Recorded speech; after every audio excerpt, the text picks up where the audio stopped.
En las aguas oscuras del Pacífico, un drama épico se desplegó durante la Segunda Guerra Mundial. Era una guerra de titanes, donde acorazados colosales se enfrentaban en la siniestra penumbra de la noche, desafiando el océano y al enemigo. En este escenario, la tecnología emergente del radar se convirtió en el ojo que veía más allá de la niebla de guerra, y los comandantes, como el formidable almirante Willis Lee, se transformaron en titanes estratégicos. Las aguas de Guadalcanal se tiñeron de rojo, mientras las gigantescas siluetas de los USS Washington y South Dakota se alzaban contra la flota japonesa. La batalla no solo fue un choque de metal y pólvora, sino un crisol de ingenio e innovación, que cambiaría para siempre el curso de la guerra en el Pacífico. USS Washington y el South Dakota surcaban la densa oscuridad del Mar de Salomón, con su tripulación al borde de sus nervios, vigilando las traicioneras aguas de Guadalcanal.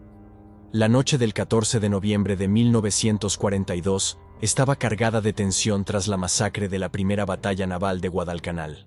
En el puente de mando, el contraalmirante Willis Augustus Ching Lee estaba en pie, como un resorte a punto de estallar, buscando una fuerza japonesa que sabía que los superaba vastamente en número y potencia de fuego. Si los avistaban primero, podrían destruirlos. En el centro de información de combate del barco, los operadores de radar se inclinaban sobre sus pantallas, sus rostros bañados en un resplandor verde y espectral. El avanzado sistema de radar del Washington era un secreto bien guardado, y la esperanza de Lee residía en él. Era un ferviente creyente en la tecnología de radar, convencido de que podía cambiar la guerra naval y apostaba todo a ello. El radar les otorgaba una ventaja inédita, permitiéndoles detectar los barcos enemigos mucho antes de verlos. Lee estaba seguro de que manejar este poder podría cambiar el curso de cualquier enfrentamiento con los japoneses. De repente, la voz de un operador de radar resonó por el intercomunicador. Objetivos al nor-noroeste, avanzando a 21 nudos en 2 columnas, a una distancia de 18.000 yardas. Lee dio una calada a su cigarrillo, miró de reojo al capitán Glenn Davis y comentó sin inmutarse: «Bueno, prepárate, Glenn, aquí vienen». El mensaje llegó a los artilleros, al equipo de la batería principal de cañones de 16 pulgadas del Washington. En lo profundo de la cubierta inferior, los hombres saltaron de sus asientos, comenzando el arduo proceso de cargar las enormes armas. El enemigo se acercaba, inconsciente del infierno que los 2 acorazados estadounidenses estaban a punto de desatar. La trampa debía lanzarse con precisión. No habría una segunda oportunidad. La batalla de Guadalcanal fue una campaña decisiva en el teatro del Pacífico durante la Segunda Guerra Mundial. Representó la primera ofensiva significativa de las fuerzas aliadas contra el Imperio de Japón, y se centró en la isla de Guadalcanal, en las Islas Salomón. Las apuestas eran altísimas para estadounidenses y japoneses, ya que controlar Guadalcanal y sus aguas circundantes influiría de manera decisiva en el curso de la guerra en el Pacífico. Para los estadounidenses, Guadalcanal representaba un punto estratégico crucial por su ubicación. El aeródromo de la isla, Henderson Field, ofrecía una base vital para que los aviones defendieran las rutas de suministro entre Estados Unidos y Australia. Si los japoneses mantenían el control, podrían amenazar estas rutas esenciales y utilizar la isla como trampolín para expandirse más en el Pacífico. Así, asegurar Guadalcanal era vital para que los estadounidenses conservaran su ventaja estratégica y establecieran una base para futuras ofensivas. Por otro lado, los japoneses veían en Guadalcanal una pieza clave para proteger sus conquistas en el Pacífico Sur. La isla formaba parte de su estrategia para crear un perímetro defensivo, evitando que los aliados lanzaran ataques más cerca de las islas del hogar japonés y los territorios ricos en recursos del sudeste asiático. Perder Guadalcanal no solo frenaría su avance hacia el sur, sino que también pondría en peligro sus posesiones en las Islas Salomón y más allá. La primera batalla naval de Guadalcanal, librada del 13 al 15 de noviembre de 1942, fue una confrontación decisiva en esta campaña. La batalla comenzó cuando las fuerzas navales estadounidenses y japonesas se encontraron en las aguas alrededor de Guadalcanal. En la noche del 13 de noviembre, una fuerza japonesa bajo el mando del contraalmirante Hiroaki Abe intentó bombardear Henderson Field y enviar refuerzos a sus tropas en la isla. No obstante, fueron interceptados por una fuerza de tarea estadounidense, reunida de manera apresurada, bajo el mando del contraalmirante Daniel J. Callaghan. El combate resultante fue feroz. Ambas partes se enfrascaron en una lucha cuerpo a cuerpo en una noche de total oscuridad, con barcos intercambiando disparos y torpedos devastadores. Fue, sin lugar a dudas, la batalla naval más caótica y desordenada de la Segunda Guerra Mundial. A pesar de estar enormemente superados en número y potencia de fuego, la pequeña fuerza estadounidense se mantuvo firme contra la superior fuerza japonesa. Su determinación y valentía fueron fundamentales para repeler el ataque japonés. El USS Atlanta, el USS Juno y varios destructores fueron perdidos, junto con el contraalmirante Callaghan y el contraalmirante Norman Scott, quien también estaba a bordo del USS Atlanta. Sin embargo, los estadounidenses lograron infligir daños significativos a la flota japonesa, obligándolos a retirarse y evitando el bombardeo de Henderson Field. Desde Henderson Field, los aviones lanzaron un ataque sobre las fuerzas japonesas en retirada, hundiendo posteriormente el acorazado incapacitado Hiei el día 13, consolidando así una victoria estratégica para América. Este triunfo fue uno de los más importantes para los Estados Unidos en el teatro del Pacífico de la guerra. Sin embargo, la lucha estaba lejos de terminar. Gracias a los esfuerzos de la inteligencia estadounidense y a la descodificación exitosa de los códigos navales japoneses, el almirante William Halsey sabía que el enemigo no había terminado con sus intentos de atacar Henderson Field. Otra flota japonesa se aproximaba, pero esta vez, América estaba lista para enfrentarlos de frente. Antes de continuar con esta historia, ¿sabías que hay una sociedad oculta que ha marcado el origen de todas las guerras de la humanidad, y que aparte ha decidido quién será el ganador y el perdedor incluso antes de que empiecen? Si quieres saber más de lo que te estoy diciendo, ve al enlace de la biografía cuando termines este video y descúbrelo. Ahora sí, continuemos con el video. La noche del 14 al 15 de noviembre de 1942, la batalla por Guadalcanal seguía con intensidad desbordante. Una implacable flota japonesa, reflejo de la noche anterior, se dirigía hacia Henderson Field. Su fuerza era titánica.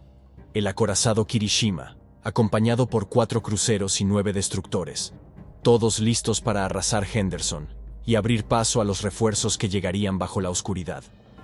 El almirante William Bull Halsey miraba sus menguantes defensas con una sensación de desesperanza. La mayoría de sus cruceros estaban enfrascados en combate o gravemente dañados.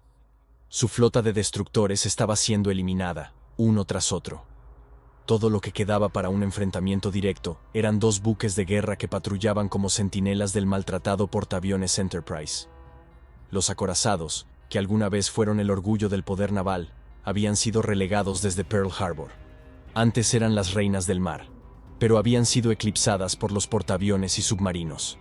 Para 1942, los acorazados estaban reducidos a roles defensivos, con sus cañones antiaéreos protegiendo a los portaaviones de los ataques aéreos enemigos. Pero ahora, en noviembre de 1942, con sus cruceros y destructores diezmados y un portaaviones inoperante bajo su mando, Halsey no tenía otra opción que enviar sus acorazados restantes a la batalla.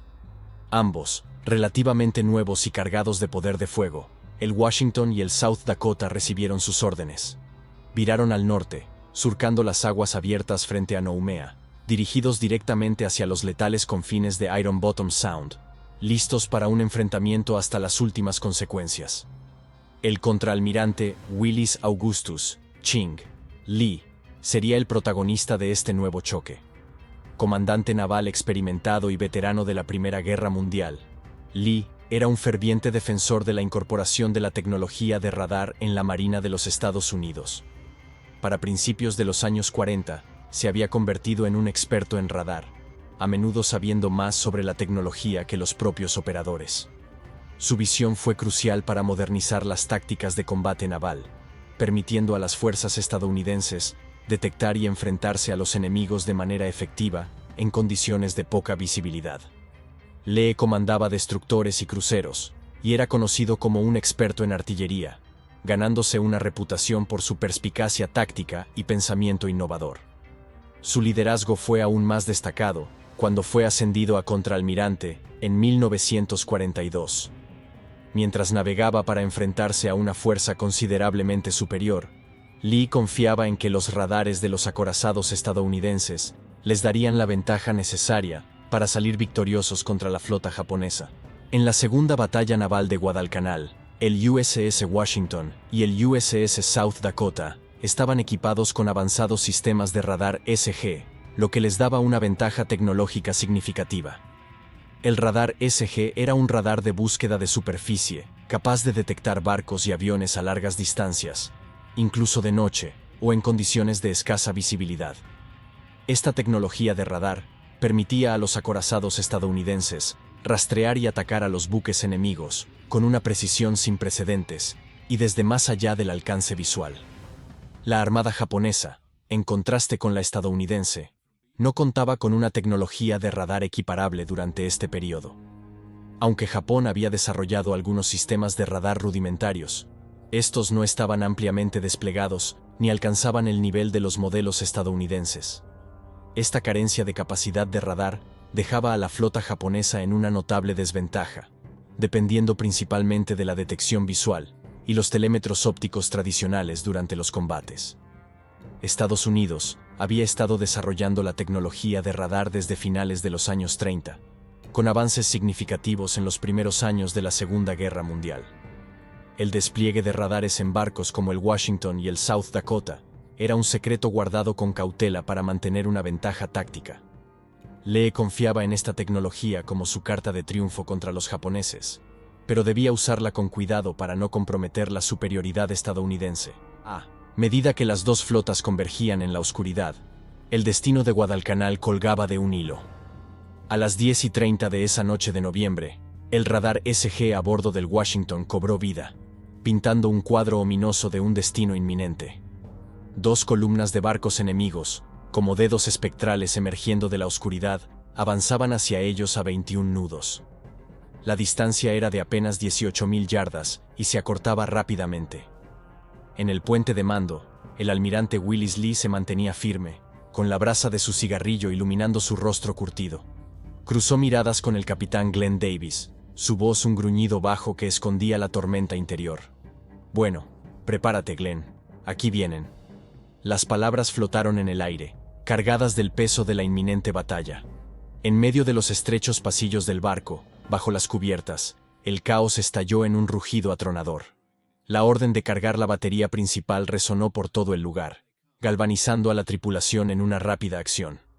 En un torbellino de movimientos disciplinados, rodearon los imponentes cañones de 16 pulgadas. Pesados proyectiles de 2.700 libras fueron introducidos con fuerza, junto con la carga de bolsas de pólvora de 100 libras a través del aire. Notablemente, una tarea que normalmente tomaba 30 segundos, se ejecutó en un vertiginoso lapso de 15, un testimonio de la extraordinaria eficiencia y precisión de la tripulación. Los minutos se alargaban como horas, con la tensión acumulándose con cada segundo. A las 11:13 de la noche, finalmente se jugó la mano del destino. La orden de Lee cortó el aire como un cuchillo. «Abran fuego cuando estén listos». En un instante, el infierno se desató. 9 proyectiles perforantes, cada uno con más de 1 tonelada de poder destructivo, estallaron desde los cañones del Washington, con sus estruendos sónicos desgarrando la noche. El crucero japonés Sendai, atrapado en el ojo de un huracán de acero, fue sacudido por el estruendo.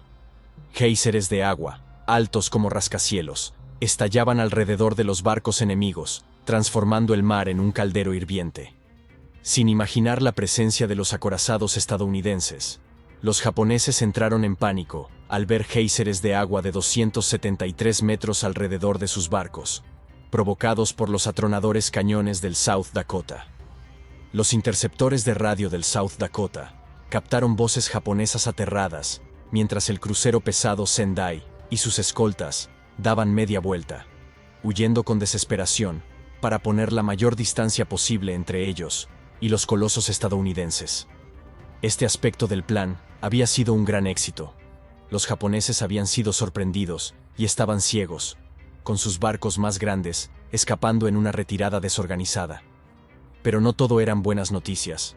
Con su superioridad numérica, los destructores japoneses se preparaban para enfrentar a sus equivalentes estadounidenses. En el puente del acorazado Washington, el almirante Lee observaba con creciente preocupación cómo sus destructores se enfrentaban a los japoneses, solo para ser rápidamente abatidos. En cuestión de minutos, los 4 escoltas del Washington quedaron fuera de combate, dejando a los 2 acorazados, Washington y South Dakota, solos frente al embate nipón. El corazón de Lee se encogió mientras el Washington y el South Dakota avanzaban a través del campo de escombros dejado por sus destructores. En medio del caos, escucharon a un marinero flotando en el agua, su voz apenas audible por encima del rugido de los cañones, gritando: «¡Vayan por ellos, Washington!». El masivo acorazado avanzó a una velocidad de 48 kilómetros por hora, con sus cañones desatando su furia.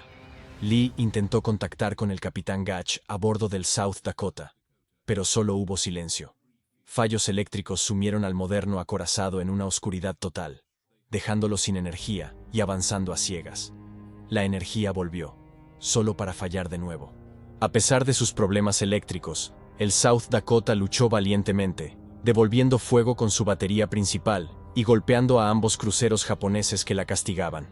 Sin embargo, había recibido más de 26 impactos, incluido un devastador proyectil de acorazado de 35 centímetros. Con su superestructura en llamas, el South Dakota se vio obligado a retirarse del combate. Ahora, el Washington y el almirante Willis Lee se enfrentaban solos a la furia de la flota japonesa. Los ojos de Lee se entrecerraron mientras la pantalla del radar en el centro de información de combate del USS Washington seguía un objetivo enorme a su viga de estribor. La atmósfera se llenó de tensión, palpable y electrizante. ¿Podría ser el South Dakota, su barco gemelo, aún apagado y vulnerable? La pregunta quedó suspendida en el aire, cargada de miedo. La voz de Lee cortó el silencio. «Alto el fuego. Mejor detenerse y verificar que abrir fuego amigo en el fragor de la batalla». La orden reverberó por todo el barco, frenando temporalmente los dedos en los gatillos, ansiosos por liberar la destrucción. Cuando el reflector del Kirishima rasgó la oscuridad como una aparición fantasmal, iluminando la silueta del South Dakota, toda duda se desvaneció. El enemigo se había revelado, y el momento de la verdad había llegado. A una distancia de 7.682 metros, una distancia insignificante para los imponentes cañones de 40 centímetros del Washington, la orden de Lee retumbó. ¡Fuego! El barco tembló cuando su batería principal cobró vida, liberando una barrera atronadora de proyectiles hacia el Kirishima. Aunque el primer disparo no alcanzó su objetivo, sirvió como una advertencia, rodeando al acorazado japonés con un abrazo de acero. 30 segundos después, los cañones del Washington rugieron nuevamente, asestando un golpe devastador. Un impacto directo destruyó el puente de tercer nivel del Kirishima, convirtiéndolo en un torbellino de metralla y llamas, vaporizando a todo el personal dentro. El tercer disparo del Washington fue catastrófico. 5 proyectiles golpearon la sección media del Kirishima, con su furia perforante atravesando profundamente sus entrañas. Los mamparos se doblaron como papel, las planchas de cubierta se rasgaron, y enormes agujeros de 9 metros de ancho se abrieron al cielo nocturno. Bajo la línea de flotación, otro proyectil atravesó, desatando un torrente que inundó el barco de estribor a babor. Mortalmente herido pero desafiante, el Kirishima desató su propia andanada. Sus proyectiles de 35 centímetros pasaron zumbando cerca de la superestructura del Washington, tan cerca que Lee sintió el aire desplazado en su rostro. La distancia entre los dos barcos se cerró hasta quedar en un punto cercano de combate, y las baterías de 12 centímetros y medio del Washington se unieron a la refriega, desatando una tormenta implacable de acero sobre la superestructura del Kirishima, cada impacto desgarrando el metal como un golpe de carnicero. En medio de la escena de pesadilla, la voz de Lee resonó de nuevo. «Si ves algo a lo que disparar, adelante». Era el permiso para desatar el Armagedón. A 7.183 metros, los cañones principales del Washington hablaron de nuevo, lanzando 2 proyectiles que parecían guiados por una entidad vengadora, alcanzando simultáneamente la torreta de 35 centímetros de proa del Kirishima. El imponente arma fue obliterada en un instante. El golpe de gracia llegó rápidamente. Un proyectil de 40 centímetros encontró el timón del Kirishima, detonando con una fuerza salvaje. La explosión atascó el timón, haciendo que el acorazado girara descontroladamente como una bestia herida. 20 impactos directos de los cañones de 40 centímetros del Washington y numerosos impactos de sus baterías de 12 centímetros y medio sellaron el destino del Kirishima. Se tambaleó a través de la negrura, ladeándose gravemente, con incendios descontrolados. Con una agonía lenta, se volcó, levantando la popa hacia el cielo antes de sumergirse en el abismo, su casco destrozado desapareciendo bajo las olas. La fuerza de tarea japonesa, despojada de su pieza central, hizo un último gesto desafiante, lanzando una andanada de torpedos en un grito fútil de rabia contra lo inevitable. Luego, huyeron en la noche, con el rabo entre las piernas. Lee no vio necesidad de perseguirlos. El Washington había cumplido su misión, aplastando el espíritu del enemigo tan a fondo como había aplastado sus barcos. Ordenó un curso en zigzag, retirándose del campo de batalla, dejando atrás un mar manchado de petróleo, restos y el honor destrozado de la Armada Imperial. El feroz enfrentamiento entre el USS Washington y el USS South Dakota contra una flota japonesa superior tuvo profundas implicaciones para ambos lados y afectó significativamente el curso de la guerra. Las fuerzas estadounidenses, bajo Lee, lograron una victoria decisiva, aunque a un costo significativo. La fuerza de tarea estadounidense perdió 4 destructores, y el South Dakota sufrió graves daños, con 26 impactos, incluyendo un proyectil de 35 centímetros que lo dejó fuera de combate. A pesar de estas pérdidas, la avanzada tecnología de radar de Lee y su destreza táctica inclinaron la balanza a favor de los estadounidenses. La flota japonesa, con el acorazado Kirishima a la cabeza, sufrió pérdidas devastadoras. El Kirishima se hundió tras recibir 20 impactos directos de los cañones de 40 centímetros del Washington. Los japoneses también perdieron el crucero Sendai y varios destructores durante su caótica retirada. Las bajas fueron significativas en ambos lados. Estados Unidos sufrió aproximadamente 242 muertos, incluyendo la pérdida de los contraalmirantes Daniel J. Callaghan y Norman Scott en las primeras etapas de la campaña de Guadalcanal. Las pérdidas japonesas fueron aún más severas, con más de 1.500 marineros fallecidos, muchos a bordo del Kirishima y otros barcos que fueron hundidos o gravemente dañados. La destrucción de estas naves críticas debilitó severamente la capacidad operativa de la Armada japonesa en el Pacífico. Estratégicamente, la batalla tuvo consecuencias de gran alcance. La defensa exitosa de Henderson Field en Guadalcanal aseguró que el aeródromo permaneciera bajo control aliado, permitiendo a los Estados Unidos mantener sus líneas de suministro hacia Australia y continuar lanzando ofensivas en el Pacífico. La derrota obligó a los japoneses a replantear su estrategia expansionista, marcando el inicio de una serie de reveses que culminarían en su eventual derrota en el Pacífico. El legado del almirante Lee y el papel crucial de la tecnología de radar quedaron cimentados con esta batalla. La insistencia de Lee en utilizar el radar y su capacidad para innovar tácticas navales en medio de la batalla demostraron una visión que revolucionó la guerra naval. Su liderazgo aseguró una victoria crítica y subrayó la importancia de los avances tecnológicos en el combate moderno. El nombre de Lee se convirtió en sinónimo del uso efectivo del radar, y sus acciones durante la Segunda Batalla Naval de Guadalcanal mostraron el potencial de esta tecnología para cambiar el curso de una batalla. La batalla por Guadalcanal se convirtió en un punto de inflexión que resonaría a lo largo de la historia. Las flotas estadounidenses y japonesas, impulsadas por tecnologías emergentes y viejas tradiciones, se enfrentaron en un combate feroz que definió el rumbo de la guerra en el Pacífico. La tenacidad de los marineros, el uso innovador del radar y las decisiones estratégicas tomadas en segundos críticos sellaron el destino de muchas vidas y navíos. El almirante Lee, con su visión táctica y su fe en la tecnología, demostró que el ingenio humano y la adaptación pueden cambiar el curso de una batalla y quizás de una guerra. Pero en medio de la victoria, las pérdidas humanas y materiales dejaron una cicatriz imborrable, un recordatorio de los costos de la guerra. Este video está bien si quieres aprender sobre grandes historias de la Segunda Guerra. Pero si te gustaría conocer la verdad poco conocida acerca de las guerras mundiales, saber por qué todo lo que nos han dicho sobre Alemania, Hitler y los Estados Unidos es mentira. Y aparte también, saber por qué estamos cerca de una tercera guerra mundial. Ve al enlace de la bio y descúbrelo. No olvides suscribirte al canal, dar like al video y activar la campana de notificaciones para que no te pierdas nuestra próxima historia.